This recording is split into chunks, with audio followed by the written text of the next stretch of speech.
Cricket world cup 2023 के मौके पर आपके सिलेक्शन के सपनों को सच करने के लिए हम लेकर आए हैं आपके लिए उम्मीद का वर्ल्ड कप, रणनीति का महासंग्राम।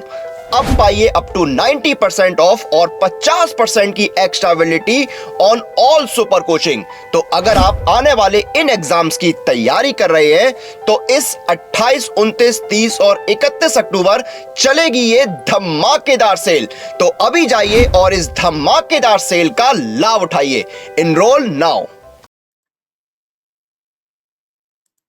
Hello everyone, welcome to this session of Textbook Super Coaching. This is me Tulika, your UGC NET Paper 1 faculty और ये टाइमिंग्स है मेरे रेगुलर सेशंस के on YouTube and text book app.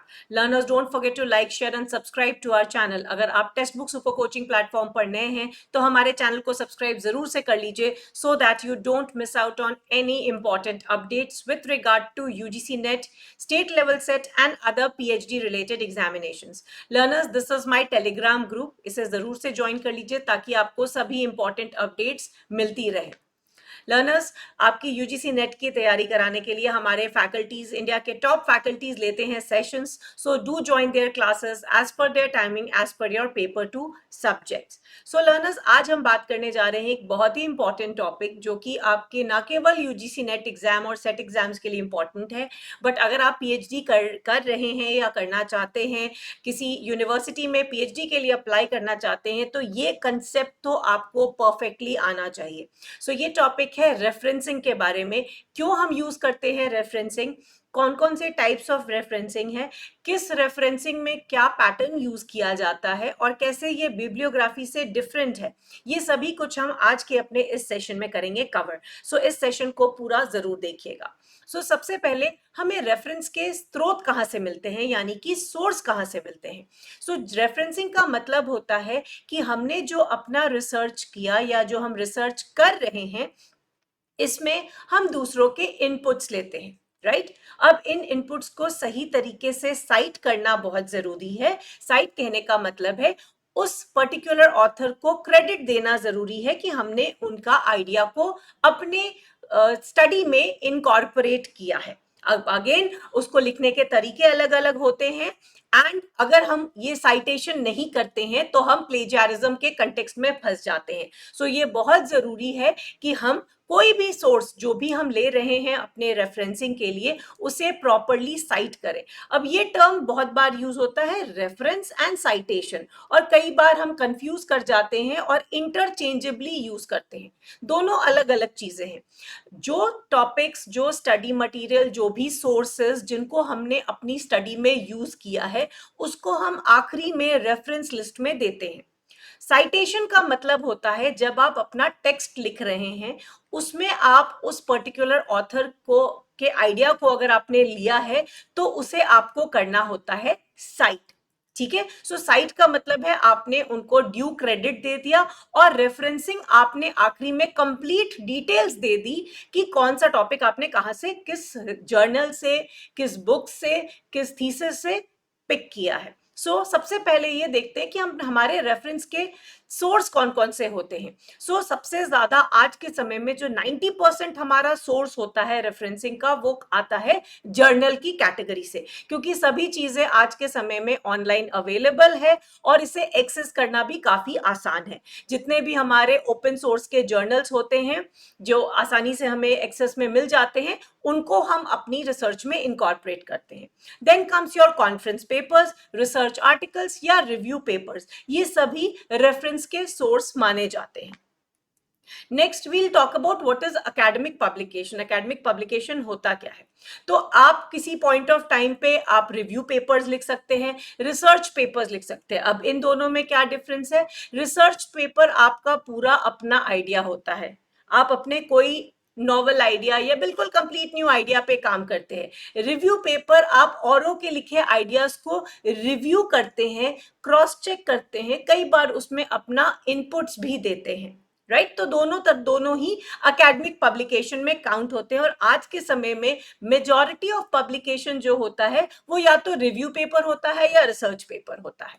So these are the common types of publication. अब इन दो major research types में research paper को हम तभी लिख सकते हैं, क्योंकि मैंने आपको कहा ये आपका नया अपना ओन आइडिया होता है, इसे आप ऐसे ही डायरेक्ट नहीं लिख सकते हैं। यहाँ पे आपको एक सिस्टमैटिक रिसर्च यानी कि रिसर्च की सभी स्टेजेस को फॉलो करते हुए उसके बाद ही आप रिसर्च पेपर तैयार कर सकते हैं, जबकि आप रिव्यू को सिर्फ उनके दूसरे ऑथर्स के द्वारा लिखे गए पेपर्स को गो थ्रू करके भी आप अपना इनपुट्स उसमें डाल सकते हैं। तो ये तो बेसिक अंडरस्टैंडिंग थी एकेडमिक पब्लिकेशन की।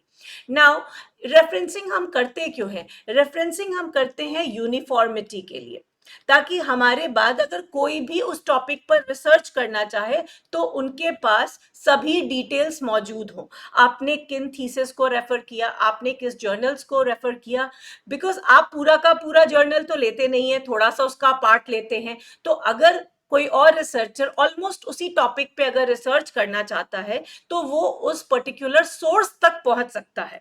तो ये एक तरह से यूनिफॉर्मिटी देता है ताकि कोई भी उसे एक्सेस कर सके, प्लस एक ये कह सकते हैं एक रेpertoire ऑफ नॉलेज है जिसे दूसरे स्कॉलर्स भी एक्सेस कर सकते हैं। तो रेफरेंसिंग करना बहुत ही इंपॉर्टेंट एस्पेक्ट है whenever we are talking about research. अब ये रेफरेंस लिखने का तरीका वैरी करता है एज पर दी सब्जेक्ट्स और एज पर दी डिसिप्लिन्स, मगर कुछ ऐसे कॉमन टाइप्स हैं, कॉमन स्टाइल्स है रेफरेंसिंग के जो हम सभी को यूज करते हैं और students of humanities and social sciences ज्यादातर इसको एक्सेस करते हैं। सो स्टाइल कहने का मतलब होता है तरीका। The style we refer to the organization, वो जो आर्टिकल है उसको हम किस तरह से ऑर्गेनाइज करेंगे, उसको किस तरह से मेंशन करेंगे। सो स्टाइल में हमारा फॉर्मेट, रेफरेंसिंग, साइटेशन सभी चीजें आ जाएंगी। तो अगर आप एक particular style of referencing follow कर रहे हैं तो उसी पर्टिकुलर स्टाइल का आपको साइटेशन भी मेंशन करना पड़ेगा। इसे कौन गवर्न करता है? There are certain well known associations जो इन स्टाइल्स को डिफाइन करती हैं और स्टैंडर्ड्स को सेटअप करती हैं जो सभी को फॉलो करना होता है specific to that discipline, right? तो हम अब कई जगह हमें जर्नल्स की तरफ से भी गाइडलाइंस मिलती हैं, ये तो एसोसिएशन की गाइडलाइन हो गई, बट कई बार आपके जर्नल्स भी आपको स्पेसिफिकेशंस देते हैं that also we need to follow. तो दोनों ही चीज अपनी अपनी जगह सही है। कुछ कॉमन स्टाइल्स ऑफ रेफरेंसिंग जो आज के समय में यूज होते हैं, they are APA, MLA, CMS, IEEE, Vancouver, Harvard, ACS, AIP, CSE। However ज्यादातर आपका काम इन्हीं सब से पड़ता है जिसको हम बिग 3 भी कहते हैं। हाँ, ये इनके बारे में भी थोड़ा बहुत जानना जरूरी है, एटलीस्ट नाम पता होना चाहिए। ये भी स्टाइल्स ऑफ रेफरेंसिंग है, right? So learners, Textbook Super Coaching is there to help you clear your UGC NET exam with India Super Teachers। हमारे सब्सक्रिप्शन बेस्ड कोर्सेज में आपको मिलते हैं video courses, mock test, study notes and live classes by the experts। So learners, before we move ahead, I would like to update you all about the उम्मीद का world cup sale. It's a limited period offer और यहाँ आपको मिलता है course at only 3,208 rupees by using my faculty code Tulika. तो इस offer का जरूर से लाभ उठाएं। अब जैसे ये क्वेश्चन देखेंगे, ये क्वेश्चन में पूछा गया है रेफरेंसिंग स्टाइल, ऑप्शन दिया गया है APA, MLA, Chicago and IEEE। तो जैसे मैंने कहा आपको ज्यादातर हम इन तीनों के बारे में बात करते हैं, but this style was also incorporated. अब इसे हम किस तरह से सॉल्व करेंगे? सो ये दिए गए हैं फॉर्मेट ऑफ साइटेशन। जैसे मैंने आपको बताया, जिस पैटर्न ऑफ रेफरेंसिंग को हम पिक करते हैं उसी फॉर्मेट ऑफ साइटेशन को भी हमें फॉलो करना होता है। और साइटेशन कहाँ यूज किया जाता है? साइटेशन टेक्स्ट के बीच में यूज करते हैं, ठीक है, जिसको हम कई बार इंटेक्स्ट साइटेशन भी कहते हैं। सो रेफरेंसिंग में तो हम पूरा डिटेल्स देते हैं, बट जब हम साइट करने लगते हैं तब हम लिमिटेड इंफॉर्मेशन ही डालते हैं। सो क्या होगा इसका सही option? We'll have a quick look at it. The correct answer for this is 3। So we'll quickly map. APA style जो है वो फॉलो करता है आपका ऑथर सरनेम ईयर, कई बार इसको ऑथर ईयर फॉर्मेट भी कहते हैं। तो अगर आपने एपीए स्टाइल ऑफ रेफरेंसिंग को पिक किया है तो जब आप साइटेशन देंगे तो टेक्स्ट के बीच में आपने सिर्फ शर्मा 2006, दैट मीन्स आपने ऑथर का सरनेम और ईयर देना है, इसके अलावा और कुछ नहीं डालना है साइटेशन में, क्योंकि यहाँ पे क्वेश्चन साइटेशन से पूछा है, ठीक है। Then if we talk about MLA style, MLA style थोड़ा इलाबोरेट जाता है क्योंकि यहाँ पे फुटनोट्स की भी जगह होती है। सो ऑथर नेम को ज्यादातर हम टेक्स्ट में देते हैं और ये बात मेंशन करते हैं, मतलब रनिंग फॉर्म में लिखते हैं कि शर्मा डेवलप्स दिस आर्ग्यूमेंट, और ये जो नंबर है, पेज नंबर, ये जिस सोर्स से लिया गया है उस पेज नंबर में इस बारे में मेंशन किया है शर्मा, जो यहाँ पे हमारे ऑथर है। ठीक है, सो इसमें जब हम एमएलए स्टाइल से साइटेशन करते हैं तो हम फुटनोट्स में भी मेंशन करते हैं और टेक्स्ट में रनिंग फॉर्म में लिखते हैं। ठीक है, next comes the Chicago style. तो शिकागो स्टाइल में we generally follow the author date. तो बहुत हमारा स्पेसिफिक रहता है ऑथर डेट, बट हम यहाँ पे ऑथर और डेट के साथ सजेस्टेड स्पेसिफिक टॉपिक को भी मेंशन करते हैं। तो आप देखेंगे एपीए बहुत लिमिटेड बात को बताता है, सिर्फ ऑथर सरनेम और ईयर तक सीमित रहता है। When we talk about MLA it goes for little explanation और साथ में फुटनोट्स एडेड है। और शिकागो स्टाइल में हम ऑथर डेट तो डालते ही हैं, बट साथ में थोड़ा डिस्क्रिप्शन भी डालते हैं और स्पेसिफिक टर्म्स को भी मेंशन करते हैं, along with of course date तो मेंशन रहती है।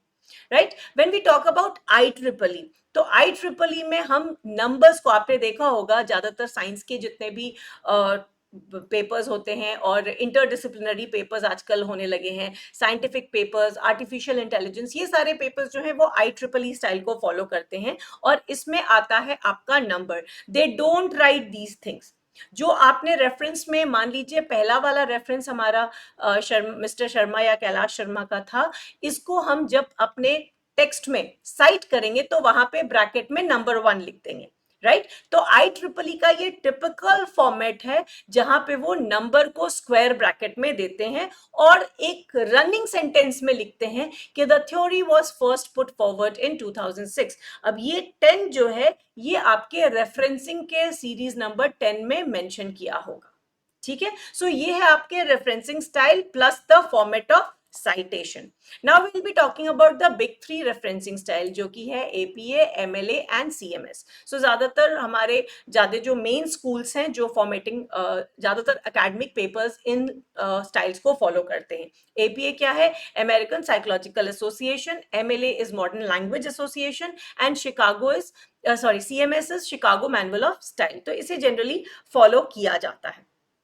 Areas of studies are generic, कई बार एक दूसरे में ये इंटरचेंज भी होते हैं और जर्नल की रिक्वायरमेंट पे भी वैरी करता है, बट बेसिकली ब्रॉडली ये एरिया ऑफ स्टडीज है। तो अगर हम एपीए की बात करें तो ज्यादातर सोशल साइंस की जो स्टडीज होती हैं, सोशियोलॉजी की, साइकोलॉजी की, एजुकेशन, इवन मेडिसिन और सोशल वर्क की स्टडीज में एपीए स्टाइल ऑफ रेफरेंसिंग को यूज किया जाता है। वहीं एमएलए में जनरली चूंकि लैंग्वेज स्कूल इसको रेगुलेट करता है, तो जितना आपका English, artist, drama, theatre students इस पर्टिकुलर पैटर्न का यूज करते हैं। और शिकागो स्टाइल ज्यादातर humanities, specifically for history and other related subject, business related subjects में यूज किया जाता है। सो ये इसके ब्रॉडर एरिया ऑफ सब्जेक्ट्स हैं जहां पे ये पर्टिकुलर रेफरेंसिंग स्टाइल हम यूज करते हैं। सो लर्नर्स, आई होप आप लोग सभी ने सेशन को लाइक, शेयर और सब्सक्राइब कर दिया है। सो लर्नर्स, हमारे टेक्स्ट बुक सुपर कोचिंग के सिंगल सब्सक्रिप्शन में आपको मिलता है video courses, mock test, study notes and live classes by the experts. So a small piece of homework for all of you.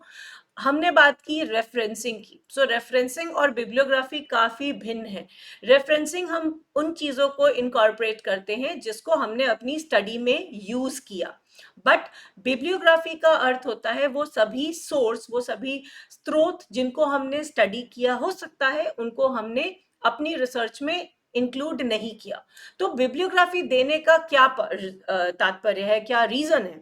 So bibliography given in a research report basically किस चीज में मदद करती है? तो ये है आपके 4 ऑप्शंस, जिसको आपने आंसर में, कमेंट्स में मुझे आंसर करना है और बताइएगा जरूर कि क्या आपको ये कंसेप्ट क्लियर हुआ। And before we conclude, the उम्मीद का world cup sale is going on, जहां which is a limited period offer, validity मिलेगी आपको till your exam and you can avail this course at 3208 by using my faculty code Tulika R. So I hope आपको आज का session interesting और informative लगा। Comment करके question, homework question का answer जरूर कीजिएगा। Don't forget to like, share and subscribe and don't forget to join my Telegram group. See you all in the next class. Thanks for watching.